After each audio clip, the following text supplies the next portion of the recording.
Hi everyone, let's go over 3 Elliott Wave scenarios from the medium time frame to the micro and explain which scenario has the highest probability of playing out from an Elliott Wave perspective. Starting with the medium time frame bullish scenario, where we are looking at a finished 5-wave structure to the downside, the low is in, and we'd be looking for new highs to come after a bigger 3-wave corrective structure, correcting this impulsive move towards the upside.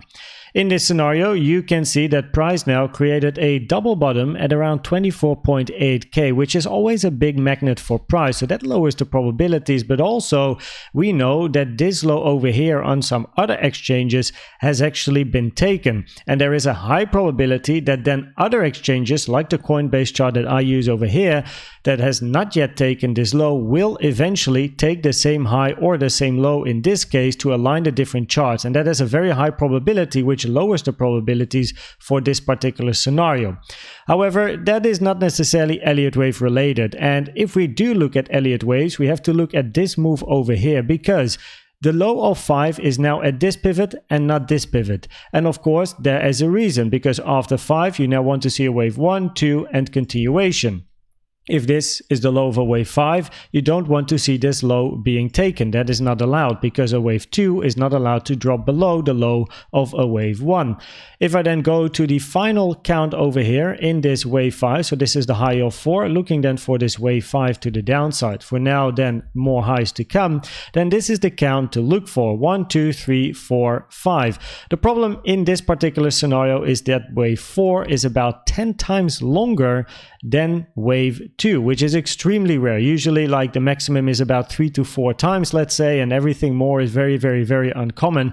And also the high of wave 4 has to be on this particular pivot and not this pivot over here, because if you would zoom in again to this final structure, it looks very much like a 3-wave structure if you would put wave 4 over here, which is of course not what we want, because wave 5 has to be a 5-wave move, which then leaves us with this little bit over here.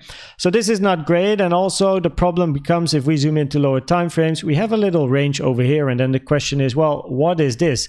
Of course, if we would move this wave 5 to the left, we actually have an impulse: 1, 2, 3, sideways 4, and then a wave 5. Very nice indeed. But now this little range has to be part of wave 3. So you want to actually see a 1, 2, then a 3, sideways 4 here, and then a 5, but we miss out on that wave 2. So this currently does not look great, which lowers the probabilities that this move to the upside is part of a wave 1, then a 2, and eventually a bigger 3 to come. Of course, in this scenario, the invalidation would be if price goes below this low at 24.9k, so you basically want to see a bounce to the upside.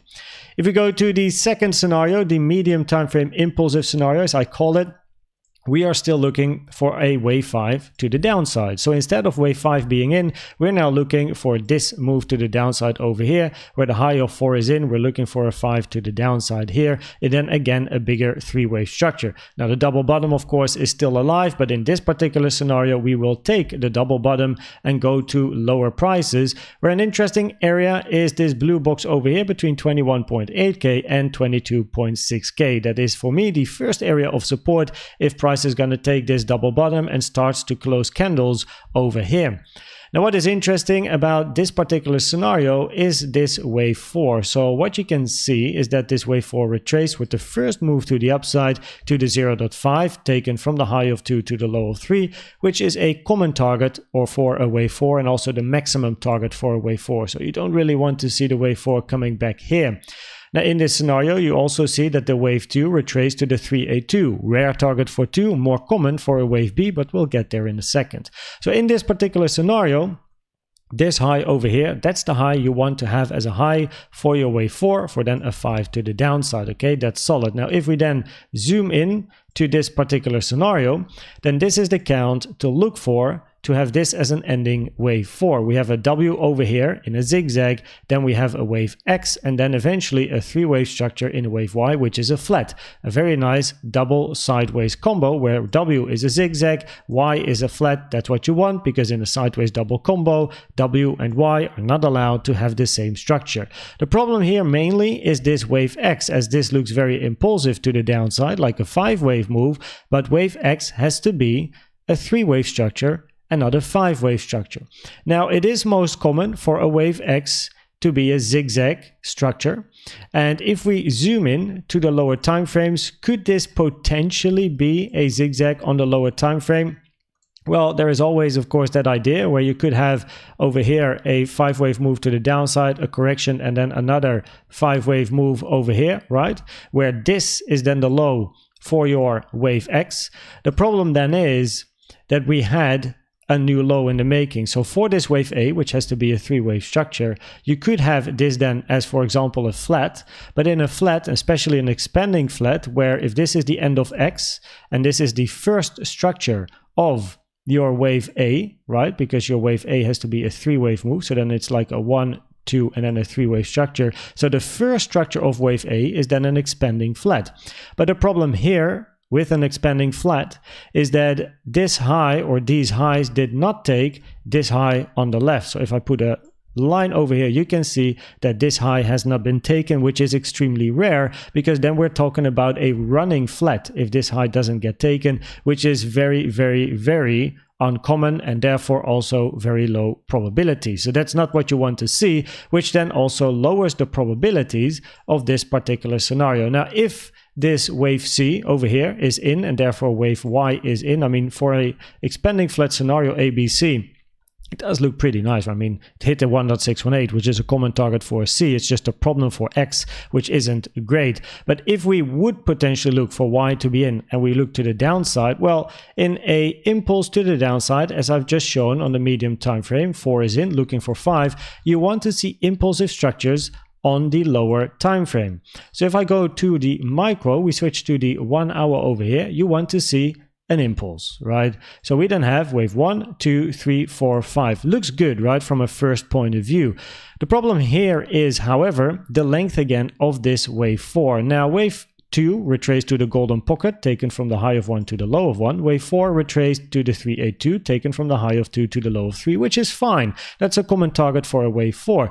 This wave 3, however, is quite short. Usually a wave 3 is the most extended, strongest, highest volume wave in an impulse, reaching at least the 1.618, which clearly is not the case. It hit the 1.236. It is, however, longer than the 1-to-1 of this wave 1, which is a minimum requirement for a wave 3. So it's not invalidated, it's just a lot less common if we talk about impulses, right?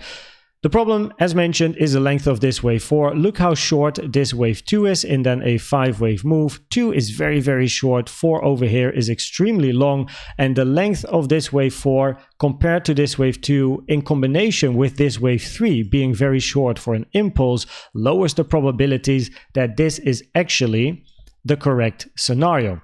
Also, in this particular scenario, just like actually the other scenario mentioned earlier, where we are looking for a wave 1, 2, and continuation, also in this scenario, we are then looking for a wave 5 to the downside and eventually a bounce. And this bounce to the downside would then be over here, wave 1, then you have a wave 2 to the upside, and then you look for lower prices to come. So in both of the scenarios I've now mentioned, we're basically looking for a bounce in this area over here.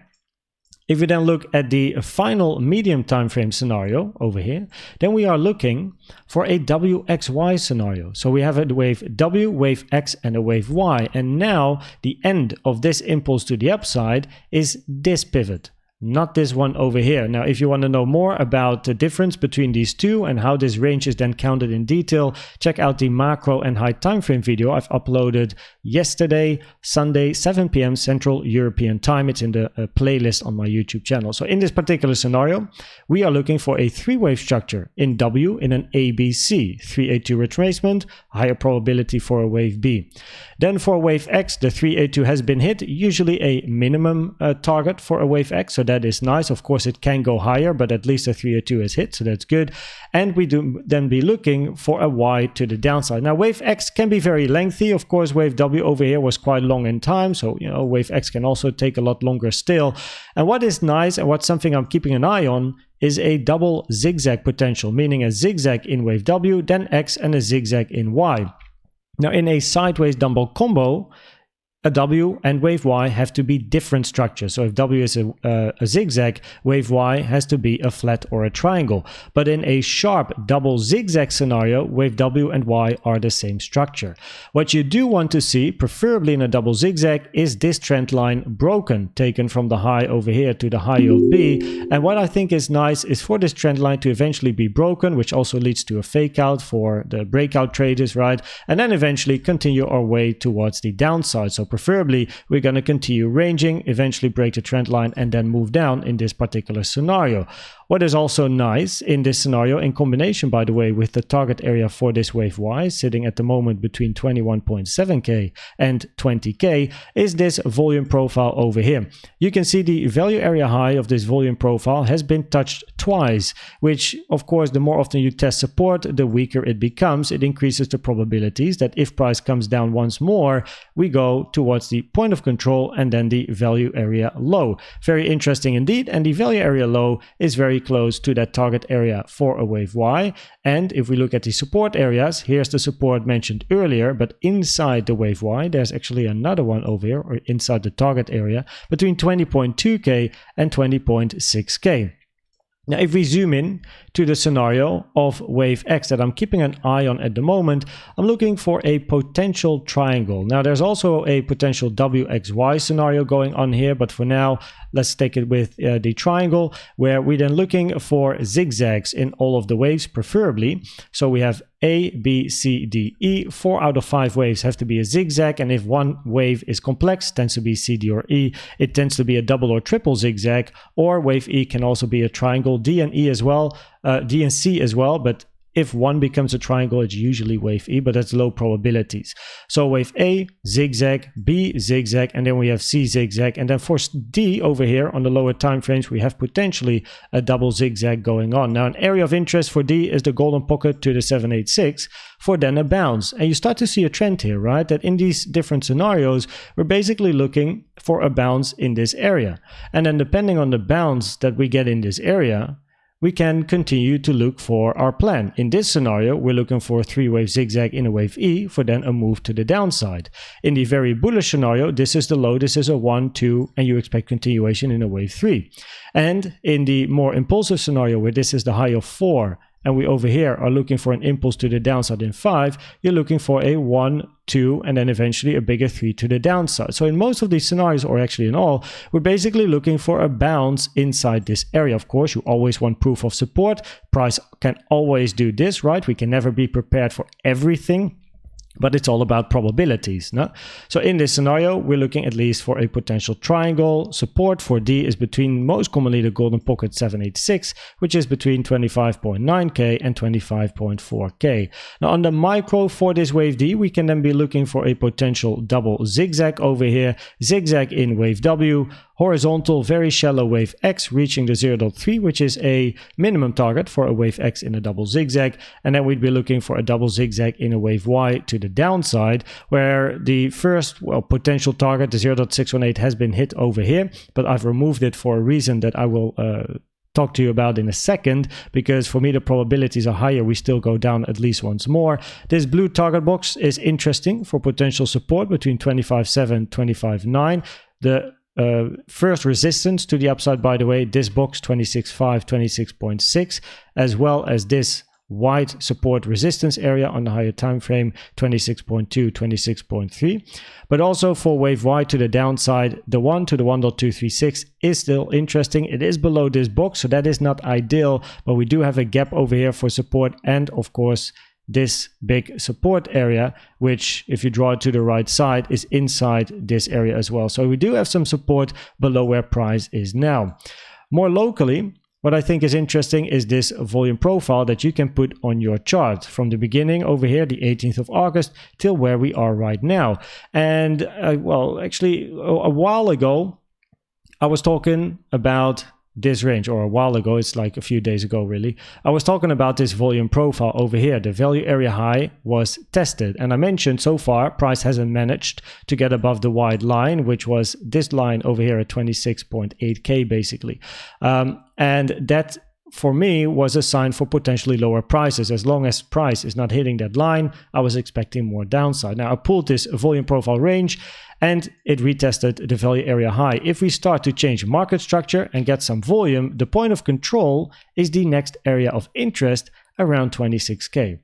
Now if we zoom in over here, then what happened is we again retested it, we changed market structure over here and moved to the point of control. There we are, and that's then where we are at the moment. Very interesting indeed, which is of course an area of support. The only problem for me more locally, if we go to my CVD folder, is not necessarily that we have bearish CVD going on over here. It is the 886. So we have a bit of a move to the upside, price is retracing, hitting the 886, but the 886 is a rare target for a wave 2 and a common target for a wave B or a wave X. Meaning, if we get a bounce towards the upside, the probabilities are higher. This bounce is either a wave Y or a wave C, for then more downside to come, which is the main reason I still expect at least locally more downside. Of course, it can also just do this. I mean, we've basically tested the 886 twice now. Once, twice, the more often you test it, the higher probability you eventually just dip through it. So yeah, on the lower time frames locally, I'm looking for this support area and we'll see what happens there.